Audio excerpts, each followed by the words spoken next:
샬롬, 심정란입니다. 오늘은 지난 시간에 우리가 이사야 성경을 2번 살펴보았는데요. 오늘 나머지 결론 부분을 상고해 보는 시간을 갖도록 하겠습니다. 이사야 성경은 그 주제가 참으로 오묘하고 또 소망적이고 방대한 스케일을 갖고 있어서 당대의 그 이사야와 같은 시대에 활동을 했던 그 예레미야 성경과는 그 내용이 좀 차이가 많다는 것을 우리가 알 수가 있습니다. 예레미야 선지자는 그 당대의 이스라엘의 그런 당할 그런 상황에 대해서 예언하고 또 책망도 하고 그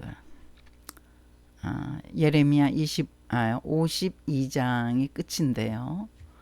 이제 끝에는 그 시드기야 왕, 유대 남유다의 마지막 왕인 시드기야 왕의 그 운명과 또 이스라엘 땅 예루살렘과 그 바벨론 그 제국의 완전히 나라가 망한 이후에 예루살렘과 이스라엘 그 황폐한 땅에 대해서 이제 결론적으로 설명을 하면서 끝을 내고 있는데요. 이사야 성경은 그런 면에서 예레미야의 그 예언과는 상당히 다릅니다. 이사야가 귀족 출신으로 우시야 왕의 친척이었잖아요. 그 귀족의 그 왕족의 그러한 가문에서 태어났는데 그런 그 이사야 선지자 굉장히 그 고상하게 그 예언을 할 것 같지만 그의 상황은 정말 처참할 정도로 그렇게 그 선지 활동을 하고 그 벌거벗은 그런 그 모습으로 3년을 그 예언 활동을 벌거벗은 상태로 그 예언 활동을 했고요.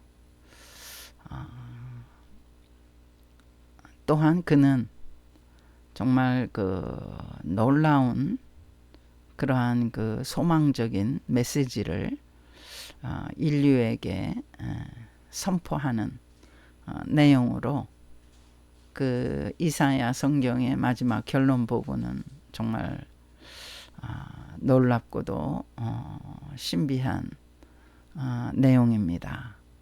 우선 이사야가 정말 그 성경에서 아주 그 유명한 그러한 이유는 예수 그리스도를 그가 오실 메시아 예수 그리스도를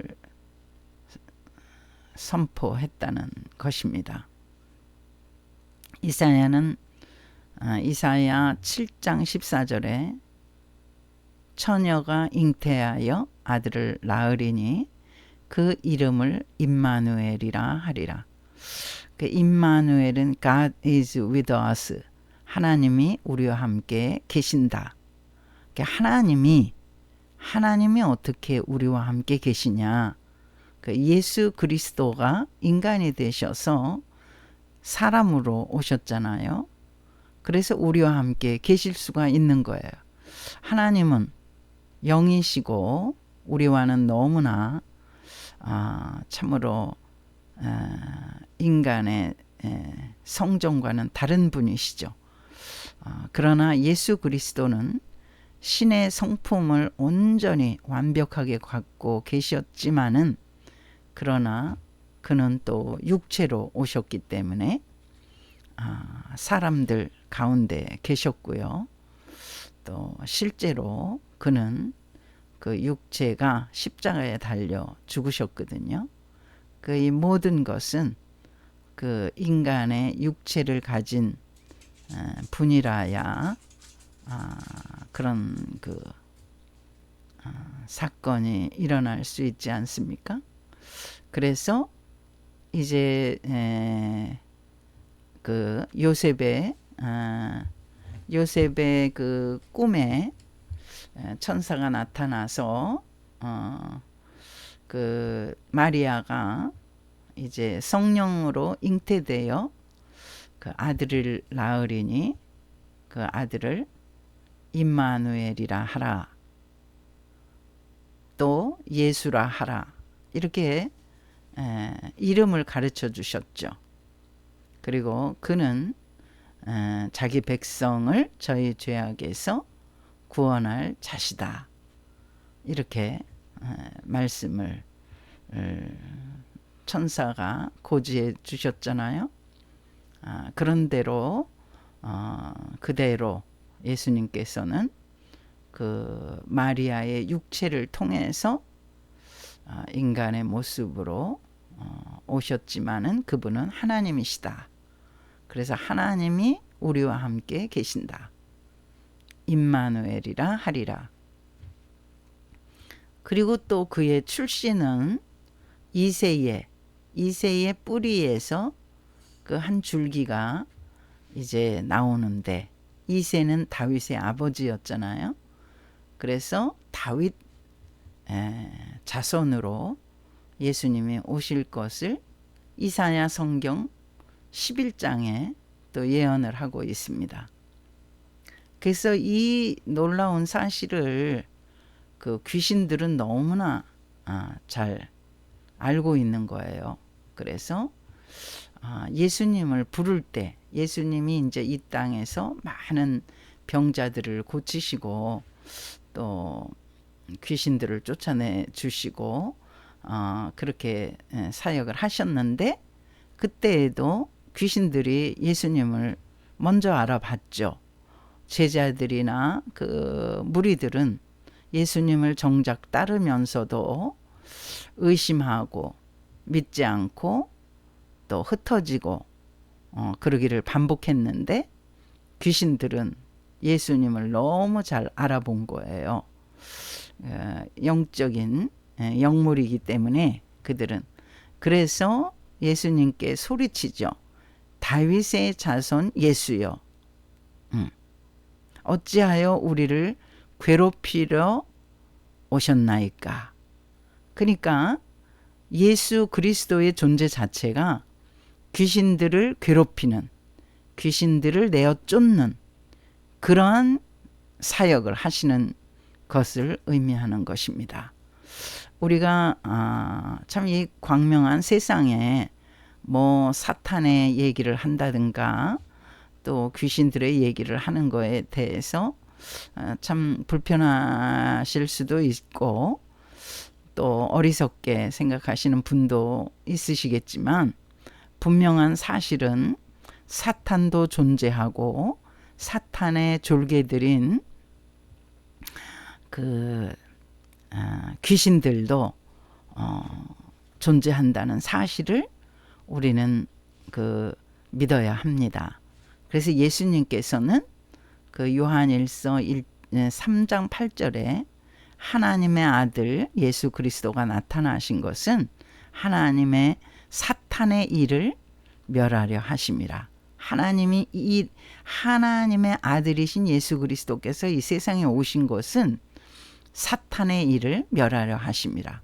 그 가장 인간을, 하나님의 사랑의 대상인 인간을 괴롭히는 존재가 있는데 그건 바로 사탄의 세력이죠. 그리고 사탄을 따르는 그 무리들이 있는데 그게 귀신들이거든요. 그래서 사탄은 단수로 쓰입니다. 그러나 그 사탄을 따르는 귀신들, 그런 복수로 쓰입니다. 그래서 여럿이 무리를 지어서 그 하나님의 일을 그 방해하고, 하나님께서 지으신 피조물 중에 가장 으뜸이 사람이잖아요.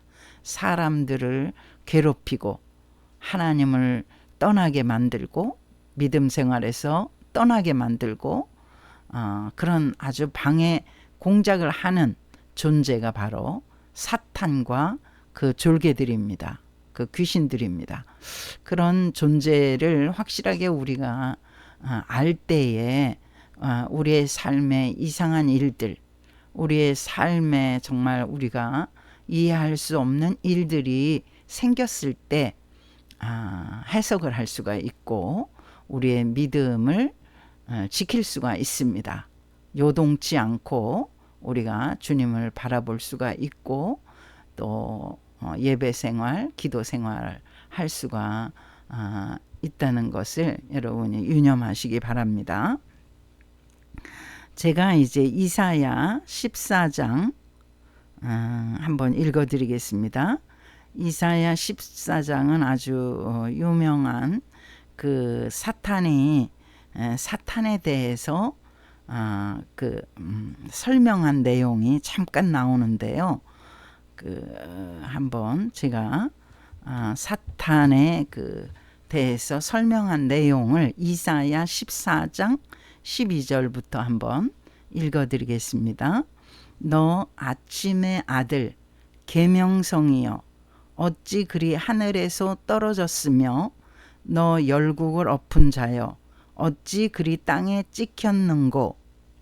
그 아침의 아들 계명성이 바로 이제 참 그 하나님의 그 보좌에 둘러서 하나님을 호위하고 또 사랑을 받던 천사 루시엘이었거든요. 루시엘이 지금 하늘에서 떨어져서 인간 세상에 온 거에 대해서 지금 설명하는 내용입니다. 13절, 이사야 14장 13절도 읽어드리겠습니다. 내가 내 마음에 이르기를 내가 하늘에 올라 하나님의 뭇별 위에 내 자리를 높이리라.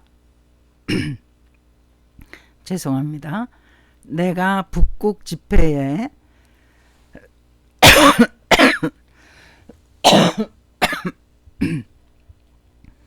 산 위에 앉으리라. 가장 높은 구름에 올라가 지극히 높은 이와 같아지리라 하는도다. 죄송합니다.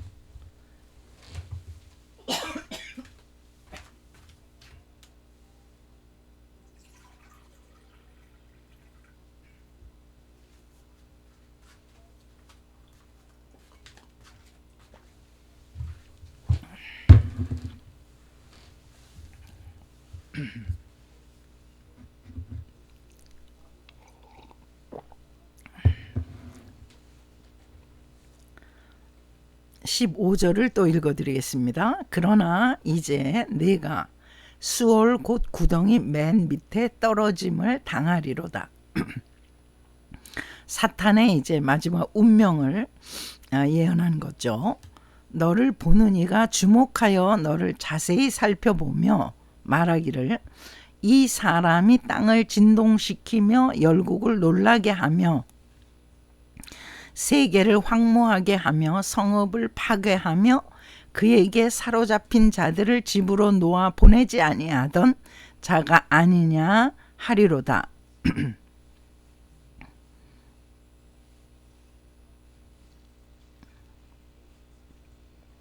오직 너는 자기 무덤에서 내쫓겼으니 가증한 나무가 가지 같고 칼에 찔려 돌 구덩이에 떨어진 죽음들에 둘러싸였으니 밟힌 시체와 같도다. 내가 내 땅을 망하게 하였고 내 백성을 죽였으므로 그들과 함께 안장되지 못하나니 악을 행하는 자들의 후손은 영원히 이름이 불려지지 아니하리로다 할지니라. 이 사탄의 마지막 운명에 대해서 지금 이사야가 하나님 말씀을 받아서 예언하는 내용이라고 할 수가 있습니다. 이 사단의 세력은 우리가 자세하게 그의 존재들을 파헤칠 수는 없지만, 그러나 창세기 3장에 이 사탄이 하와에게 들어가서 이제 하나님이 금하신 선악과를 먹는 죄악을 범하지 않습니까? 자기만으로 끝나는 것이 아니라 또 자기 남편인 아담에게도 그것을 주어서 먹게 해서 아담도 또 범죄하고 하나님을 불순종하게 하고 하나님 곁을 떠나게 하는 그런 또 죄를 짓습니다.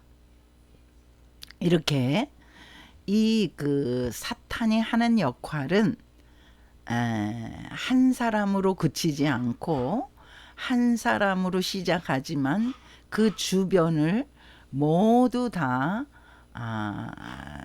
망가뜨리고 그 멸망의 구렁텅이에 빠뜨리게 하는 것이, 그게 이제 사탄의 계략이고 목적이라고 할 수가 있습니다. 그런데 이 이사야 선지자는 이 사탄의 정체를 이사야 14장 12절부터 이제 그 정말 화려하고 그 존재가 정말 그 대단했던 그 계명성, 그 아주 그 놀라운 영광 중에 있던 그 너가 이렇게 하나님을 불순종하고 하나님을 배반해서 이 지구에 굴러 떨어지게 되었다. 그리고 이제 하나님의 사랑의 대상으로 창조하신 피조물 중에 만물의 영장인 사람을 이제 하나님과 격리시키고 또 타락시키고 하나님과 원수되게 그렇게 이제 만드는 그러한 존재가 되었다. 이런 그 놀라운 그 설명을 이사야가 하고 있다는 것이 참 놀랍지 않을 수가 없습니다. 그래서 우린 로마서에서 이제 너희들이 하나님과 원수되었을 때에 너희들이 정말 그 죄 가운데 있었을 때에 하나님께서 그 아들 예수 그리스도를 그 하나님의 그 속죄의 제물로 우리에게 보내주셔서 그 하나님의 놀라운 사랑, 사람에 대한 하나님의 놀라운 사랑을 그의 그 예수 그리스도를 통해서 우리에게 확증해 주셨다. 이렇게 말씀을 하고 있죠. 로마서 5장 8절에서 쭉 읽어보시면 나와 있습니다. 근데 이제 이사야가 아까 말씀드린 대로 놀라운 것은 예수 그리스도의 탄생을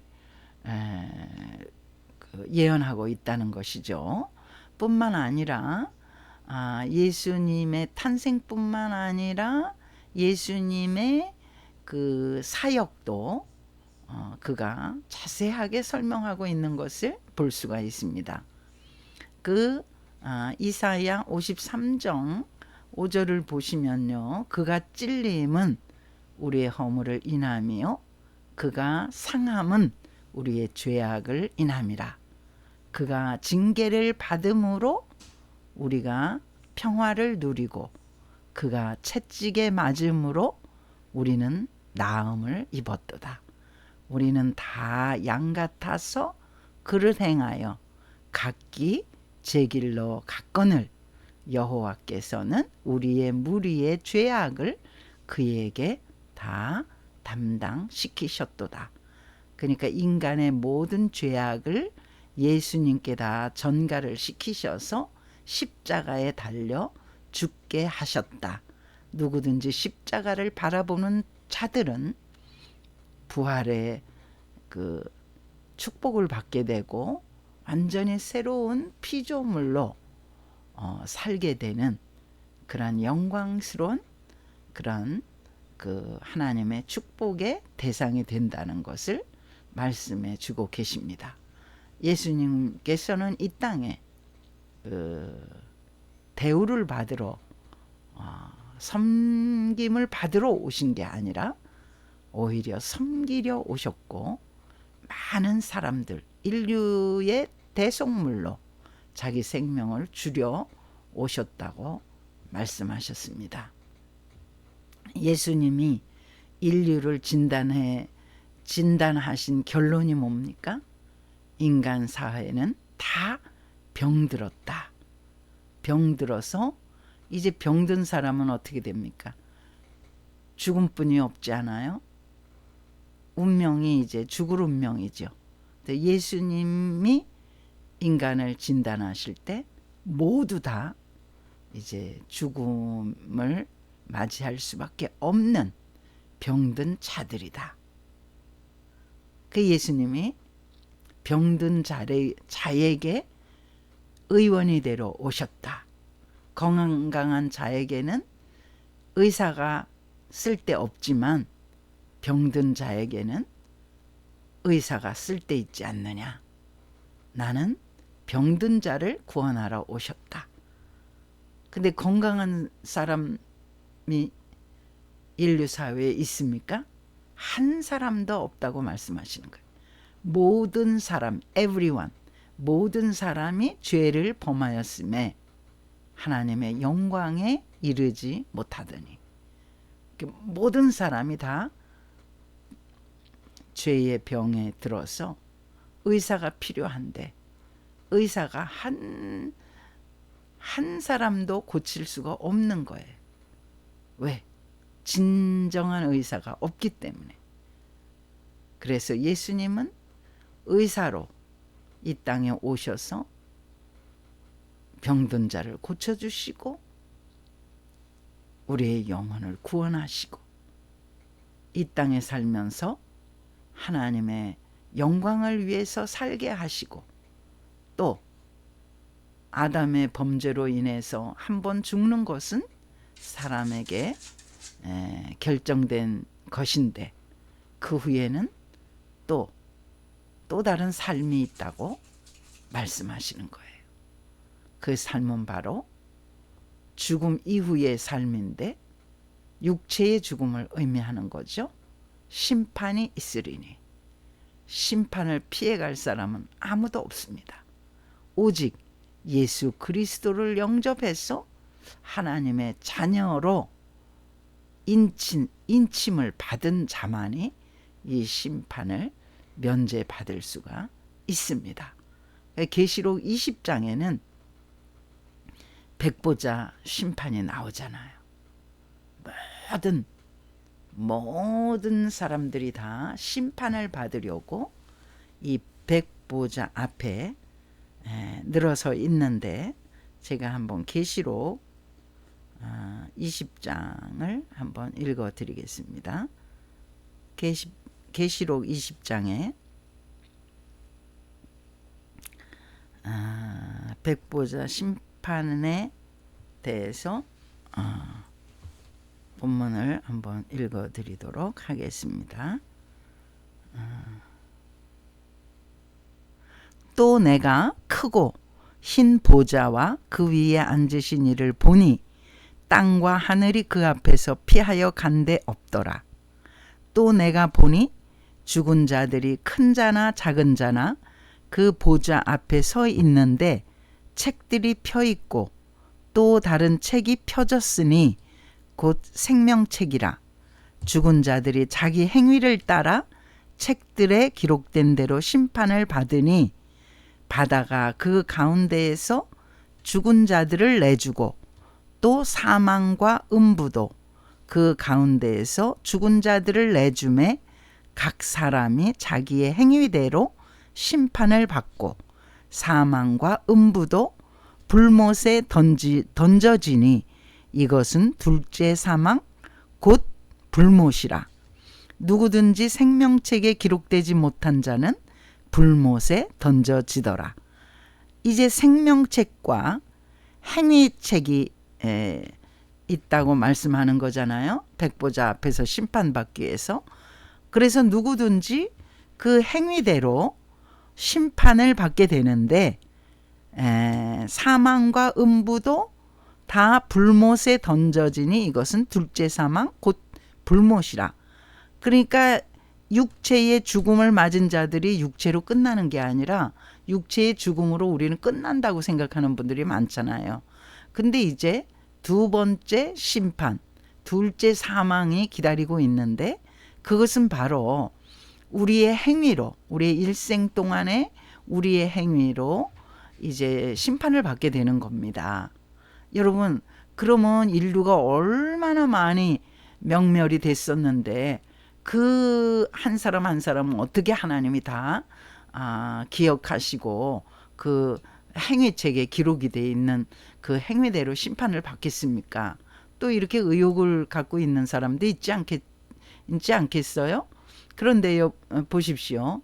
우리가 이 자그마한 컴퓨터의 아주 작은 칩 하나에도 어마어마한 양의 그 내용을, 그 콘텐츠를 담아낼 수 있는 것, 그 여러분 잘 아시죠? 뭐 작은 그 USB 하나에도 얼마나 많은 뭐 영화도 들어가고 무슨 강연도 들어가고 뭐 어마어마하잖아요. 그런데 하물며 천지를 창조하시고 우주를 창조하셔서 지금도 컨트롤 하시는 하나님께서 아무리 수많은 그런 인생들이 왔다 갔다 이미 수천 년 전에 죽었다 하더라도 그 행위들을 하나님의 행위록에 기록하지 못할 게 뭐가 있습니까? 이 컴퓨터나 이 모든 것들은 다 이전에 다 있던 것들, 해 아래는 새 것이 하나도 없다 그랬어요. 다 하나님이 공급해 놓으신 거를 우리가 그저 우리의 머리 조금, 우리의 지혜를 써가지고 발명한 것 뿐이지, 우리가 무에서 유를 창조하는 일은 전혀 우리 인생 중에는 없잖아요. 그래서 누구든지 다 이 행위록에 기록이 된 대로 심판을 받게 되는데, 그런데 이 구원의 소식이 뭡니까?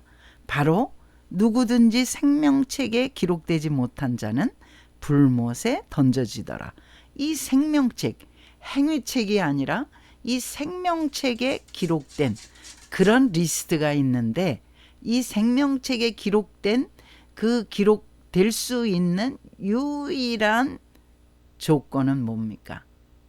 예수를 그리스도로 영접한 그런 사람들은 바로 이 행위책 옆에 있는 생명책에 기록이 되는 것입니다. 그것은 우리의 행위로, 우리의 어떤 성격으로, 우리의 악행으로 생명책에 기록되는 것이 아니라, 그건 다 행위록에 기록이 되어 있겠죠. 그런데 생명책에 기록이 되기 위해서는 내가 하나님 앞에서 죄인인 것을 철저하게 회개하고 주 예수 그리스도의 이름으로 깨끗하게 씻음 받아서 우리의 이름이 심정란, 우리의 이름이 하나님의 생명책에 다 기록이 되는 것입니다.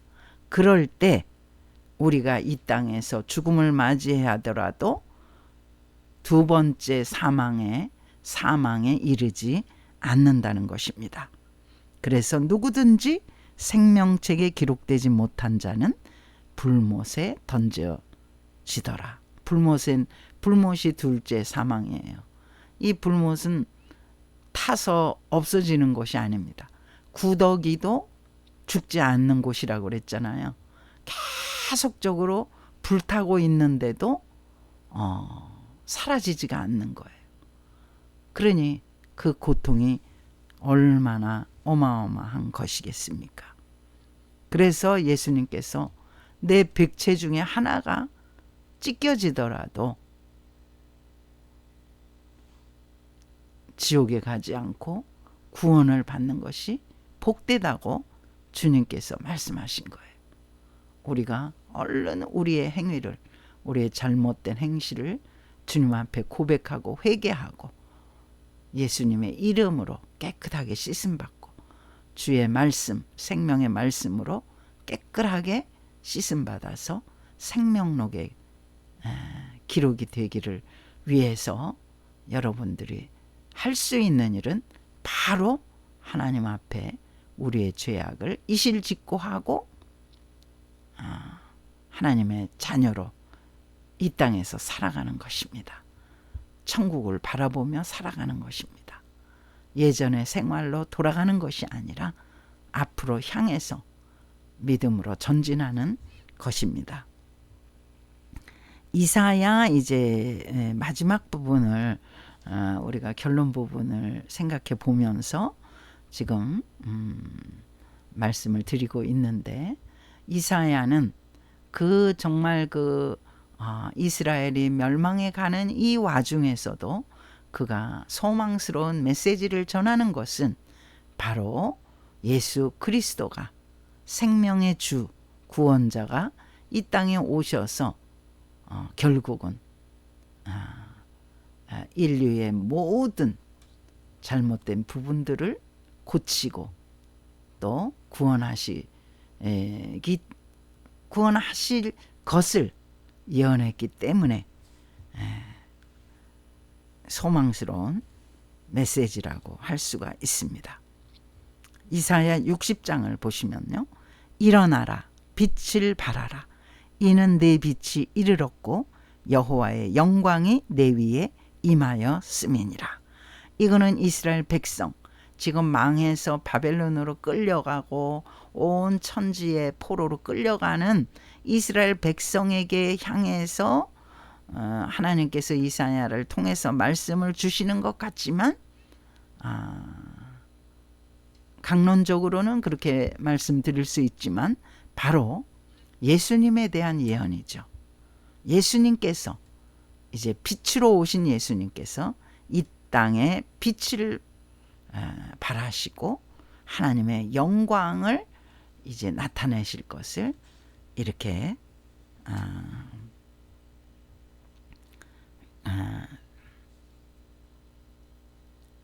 나타낼 것을 말씀하고 있는 거죠. 보라, 어둠이 땅을 덮을 것이며 캄캄함이 만민을 가리려니와 오직 여호와께서 내 위에 임할 것이며 그의 영광이 내 위에 나타나리니, 바로 예수 그리스도께 하나님의 영광이 임하셔서 이제 예수를 영접하는 자마다 빛 대신 예수님을 영접하기 때문에 새로운 피조물로 살아가는 것이고 새로운 세계관으로 이제 세상을 바라보게 된다는 것입니다. 이 놀라운 이사야의 말씀은 이 장을 거듭하면서 이제 더욱더 구체적으로 예수 그리스도의 사역을 말씀하고 있는데요. 61장에는 주 여호와의 영이 내게 내리셨으니 이는 여호와께서 내게 기름을 부으사 가난한 자에게 아름다운 소식을 전하게 하려 하심이라. 나를 보내사 마음이 상한 자를 고치며 포로된 자에게 자유를, 갇힌 자에게 노임을 선포하며 여호와의 은혜의 해와 우리 하나님의 보복의 날을 선포하여 모든 슬픈 자를 위로하되 무릇 시온에서 슬퍼하는 자에게 화관을 주어 그 자를 대신하며 기쁨의 기름으로 그 슬픔을 대신하며 찬송의 옷으로 그 근심을 대신하시고 그들이 의의 나무 곧 여호와께서 심으신 그 영광을 나타낼 자라 일컬음을 받게 하려 하심이라. 이 말씀을 받아들이는 자가 바로 그 역할을 감당하는데, 그 선두에는 예수 그리스도께서 우리가 주가 되시며 그의 사역이 바로 포로된 자를 자유케 하고 눈먼 자를 눈을 뜨게 하고 앉은 뱅이를 일으키고 이 놀라운 일들, 이런 일들이 인류 역사에 나타나게 될 것이다. 이렇게 지금 이사야가 예언을 하고 있는 것입니다. 정말 이사야에게 하나님 보좌를 봤을 때의 그 반응이 어땠습니까? 오 주여, 내가 망하게 되었나이다. 내가 주의 이 죄인이 주의 보좌를, 거룩한 보좌를 베었음이니 그러니 이제 나는 망하게 되었습니다 하고 탄식하잖아요. 자기 존재를 돌아보면서 탄식하잖아요. 그럴 때 하나님께서 천사를 시키셔서 그 제단에 숯불, 버닝 코울, 그 뜨거운 숯불로 이사야의 입에 대서 이사야를 깨끗하게 정하게 씻어주십니다. 어떻게 됐습니까? 그가 정결케 된 후에 나를 보내소서. 누가 우리를 위하여 갈고 하고 천사들이 하나님을 대언해서 말하니까 제가 가겠나이다. 나를 보내소서. 담대하고 자신 있게 들고 일어나서 이사야가 그 소명을 받지 않습니까? 그 사명에 이제 자신을 불태우려고 하지 않습니까? 이렇게 이사야 성경은 정말 놀라운 그런 그 말씀으로 마지막 그 내용이 점철되어 있는 것을 볼 수가 있습니다. 이사야 성경은 거의 이제 성경의 중반에서 약간 이제 그 뒤에 있는데 거의 성경의 중앙 부분이라고 할 수가 있거든요. 이사야 성경 66권인데 제가 먼저도 말씀드렸지만 그 39장까지는 이제 구약적인 부분, 그 다음에 40장부터 66장까지는 27장에 해당하는 것은 예수 그리스도가 오신 이후, 그래서 그 오신 예수 그리스도와 오실 예수 그리스도 둘 다를 아우르는 성경이다. 그러니까 앞부분은 하나님에 대해서죠. 뒷부분 27권은 예수 그리스도에 대한 예언으로 가득 차 있습니다. 64장에 보시면 원하건대 주는 하늘을 가르고 강림하시고 주 앞에서 산들이 진동하기를. 이게 하나님이 하늘을 가리고 하늘을 가르고 강림하셨잖아요. 누구로? 예수 그리스도로. 우리가 예수님 찬양 부르며 예수님의 성호를 찬송하는 것은 바로 하나님이 하늘을 가르고 강림하셔서 우리 가운데 오셔서 임마누엘로 축복하시기 때문에 우리는 예수님을 찬양할 수밖에 없습니다.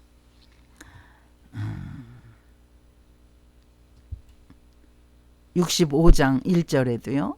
나는 나를 구하지 아니하던 자에게 물음을 받았으며 나를 찾지 아니하던 자에게 찾아냄이 되었으며 내 이름을 부르지 아니하던 나라에 내가 여기 있노라 하였노라. 우리나라가 바로 그렇죠. 예, 우리가 하나님을 찾지도 아니하고 또 이름을 알지도 못했는데 바로 하나님이 우리를 찾아내시고 우리를 불러내셔서 우리나라가 이제 세계 제2위로 그 선교사를 많이 내보내는 그런 국가가 됐잖아요. 66장 마지막 1절에도 여호와께서 이와 같이 말씀하시되 하늘은 나의 보좌요 땅은 나의 발판이니 너희가 나를 위하여 무슨 집을 지으랴 내가 안식할 처소가 어디랴. 솔로몬이 그랬잖아요. 하늘의 하늘이라도 하나님을 어떻게 포함시킬 수가 있겠습니까? 자기가 솔로몬 성전을 그렇게 화려하게 금으로 그렇게 만들었지만은 그래도 그 크신 하나님을 어찌 하늘의 하늘이라도 담아낼 수 없는데 이 작은 자기가 만든 성전에 하나님을 다 담을 수가 있겠습니까? 하고 솔직하게 고백하잖아요. 예? 하늘은 나의 보좌요, 땅은 나의 발판이니. 지금 이사야 선지를 통해서 하나님이 자기의 어마어마하게 크심을 말씀하시는 거죠. 누가 나를 위하여 집을 지으랴? 내가 안식할 처소가 어디랴? 어떤 예배당도 하나님을 다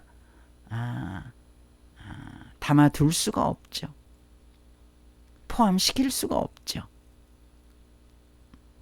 그러나 우리 마음에 내가 안식할 처소가 어디랴? 우리 마음이 바로 하나님이 거하시는 성전입니다.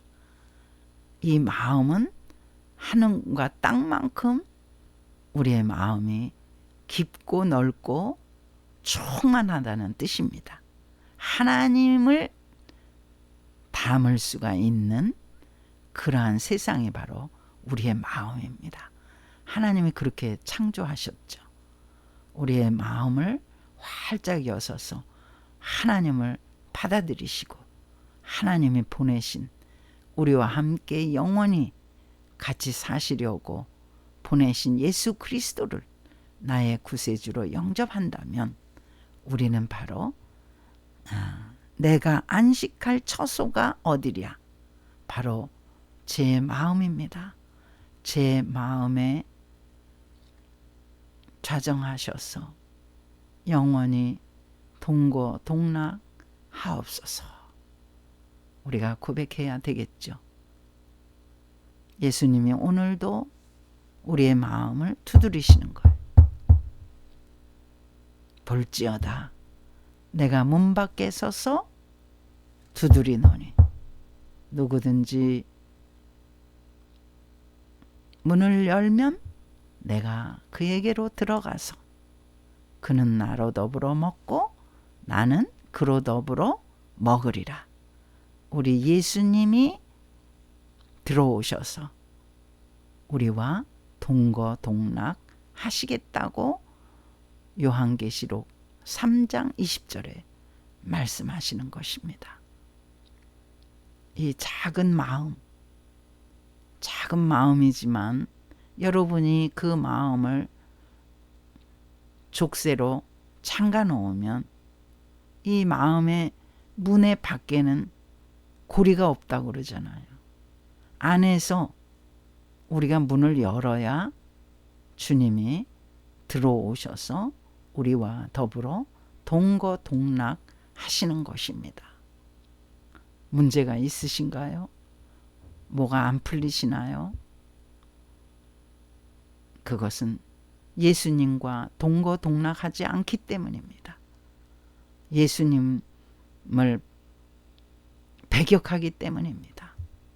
지금 이 순간이라도 속히 마음의 문을 활짝 여셔서 지금 이사야 성경 66장에서 내가 안식할 처소가 어디랴? 하나님이 탄식하시는데 속히 우리가 마음의 문을 활짝 여서서 우리 주님을 영접하시고 우리 주님의 지혜로 살고 우리 주님의 사랑으로 살고 우리 주님의 능력으로 사시기를 주님의 이름으로 축복합니다. 여러분의 인생이 달라질 것입니다. 활짝 펴질 줄 믿습니다. 할렐루야. 감사합니다.